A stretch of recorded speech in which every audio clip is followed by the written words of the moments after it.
the Marines were about to face some of the hardest fighting of the entire Vietnam War. This was just 800 meters.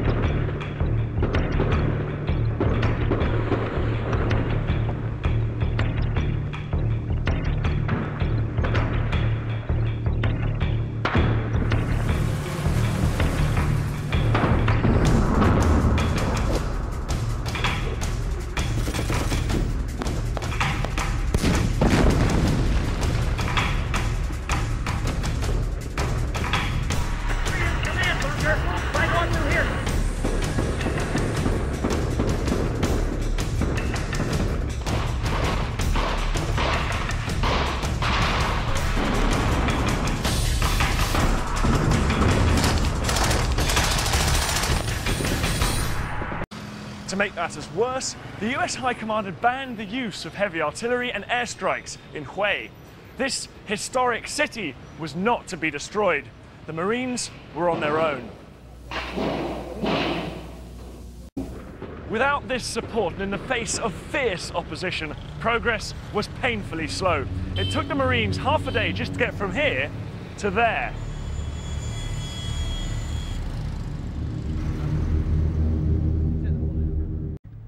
In Hue, the NVA were properly dug in everywhere. We couldn't go through any open space.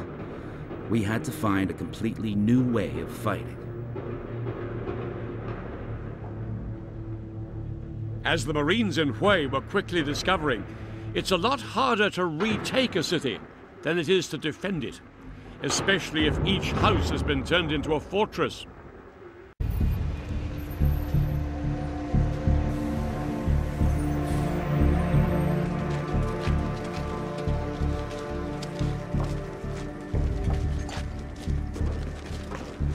February 3rd, 4 days into the Tet Offensive, the ban on supporting air attacks in the new city was finally lifted. With this air support and with their tanks, the Marines' progress started to speed up.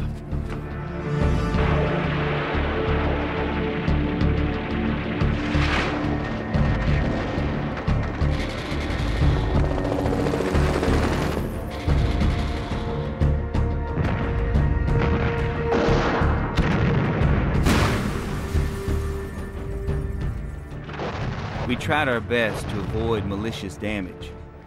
As a result of their being so entrenched, it required for us to bring maximum firepower at our disposal to eliminate them. But we were fortunate that we did have the weapons that were capable of routing the NVA and the Viet Cong out of their positions.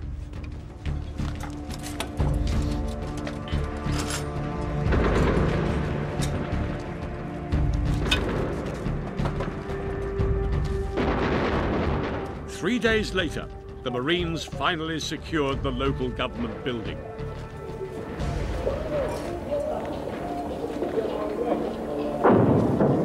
Hard, wait, close on me. Keep it. Are you finished? We want to get the hell out. It had taken a week to advance just 800 meters. But in the citadel, over on the north side of the river, fighting had reached stalemate, and the North Vietnamese army had the South Vietnamese troops boxed in. On February the 12th, the South Vietnamese sent the American Marines a call for help. The trouble was that the bridge connecting the new city with the Imperial Citadel had been blown up by the communists. The only way of getting over there was by river.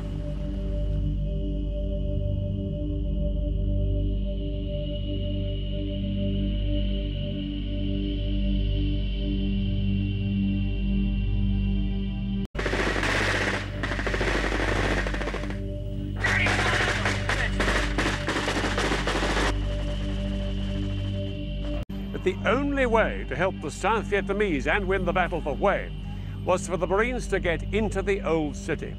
This is where the boats picked up the Marines. Here it is on the map case, just here on the south side of the Perfume River.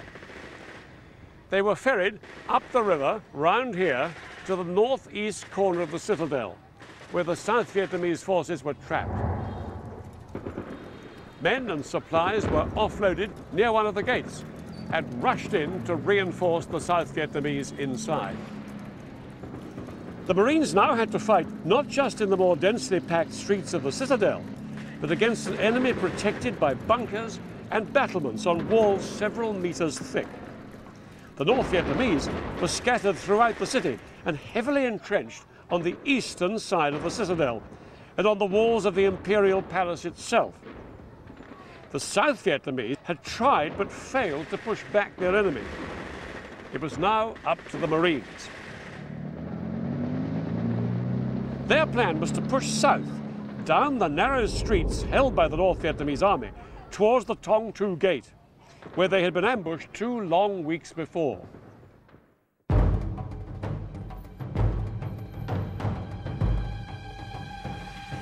Now the Marines found themselves in another unfamiliar battlefield, a gigantic fortress surrounded by high battlements and defensive moats.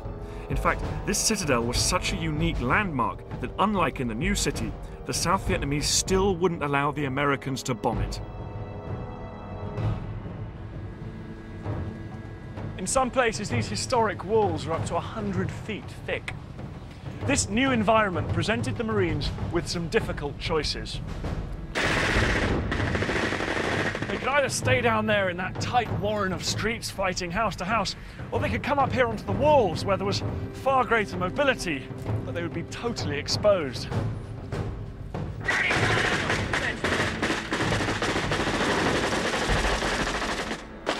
How long do you think it's going to take you to get through this city?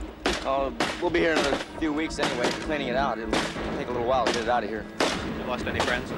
Quite a few. We lost one the other day, good buddy. The whole thing stinks, really.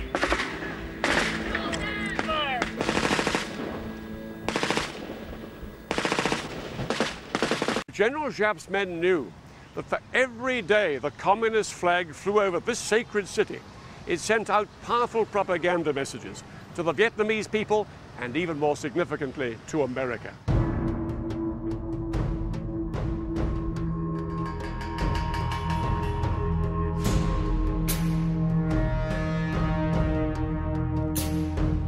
A week later, the communists were still holding out. This imperial palace was the source of intense frustration for the Marines. They were still forbidden from simply levelling the walls, and as a result, they were losing men fast.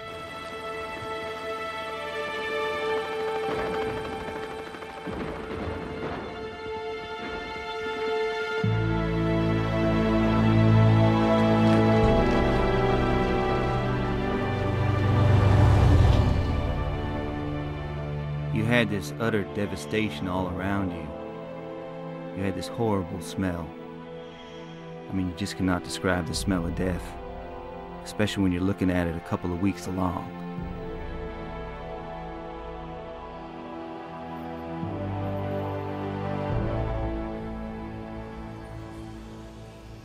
Then the Marines got some welcome news. The US airborne cavalry had managed to cut off their enemy's supply line into the old city here.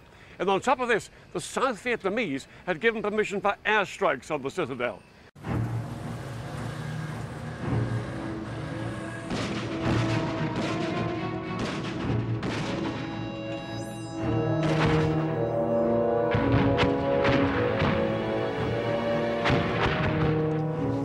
As the Marines forced their way towards the southeast corner of the citadel, 2 A-4 jets dropped napalm to clear one area with devastating effect.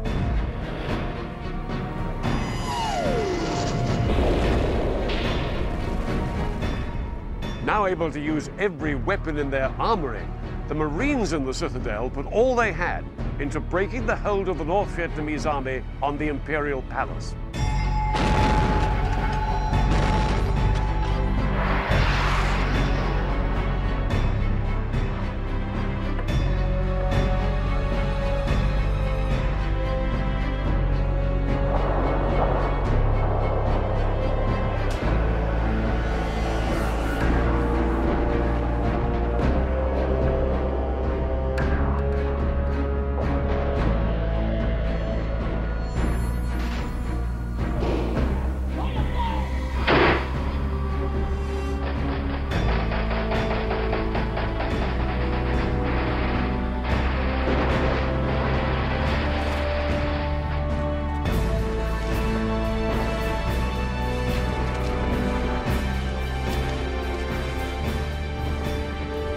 Finally, to the south, around 150 Marine reinforcements stormed their way through to retake the Tong 2 gate, the gate that their comrades had been beaten back from 3 weeks earlier.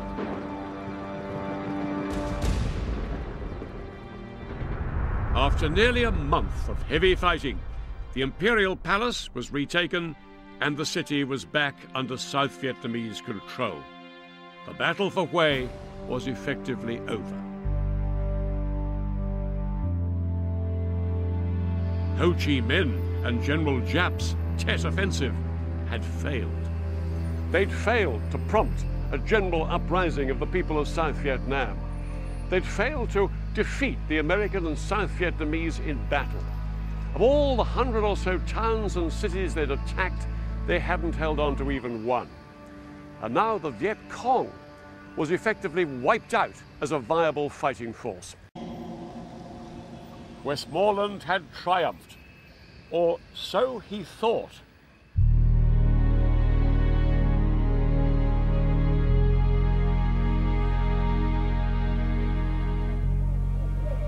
Throughout the weeks the Tet fighting had raged, the pictures of conflict flooded daily into American homes. And what the American public saw was a far uglier version of the war than they were expecting. Rimming the edge of the courtyard, someone noticed small holes camouflaged. In almost every one, there's an enemy soldier. Shocking images like these, and the summary execution of a prisoner by a South Vietnamese general, were broadcast on the evening news. All this was not what many Americans believed they should be fighting for.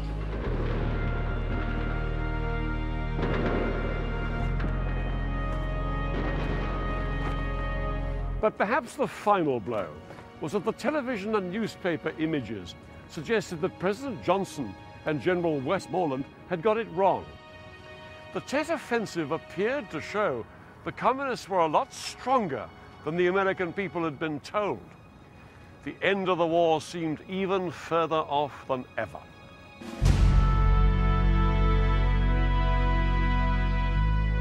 America's most respected television news anchorman, Walter Cronkite, was just back from a whirlwind tour of battlefields ravaged by Tet. He filed a pessimistic report that would strike a chord with millions. For it seems now more certain than ever that the bloody experience of Vietnam is to end in a stalemate. But it is increasingly clear to this reporter that the only rational way out then will be to negotiate, not as victors, but as an honorable people who lived up to their pledge to defend democracy and did the best they could. This is Walter Cronkite. Good night. Something had to change. Johnson went live on television to announce a reduction in the bombing. To the surprise even of his closest colleagues, he ended his broadcast on a note of high political drama. I shall not seek, and I will not accept the nomination of my party for another term as your president. The battle America's military claimed was a victory had turned into a political disaster. The Tet Offensive led to a huge shift in public opinion against the war and a change in government policy. The plan now was to strengthen and re-equip the South Vietnamese army in order to allow American troops to withdraw and South Vietnam to survive on its own. By 1973, all American ground troops had left. And in April 1975, the North Vietnamese took Saigon. The war was over. The country reunited, the communists in power.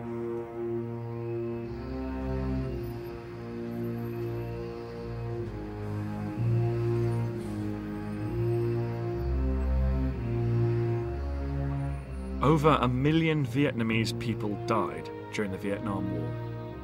But the trauma did not end in 1975. When the communists took control, huge numbers of South Vietnamese fled, fearing the new regime. The country that they left behind had been virtually destroyed by one of the 20th century's longest wars.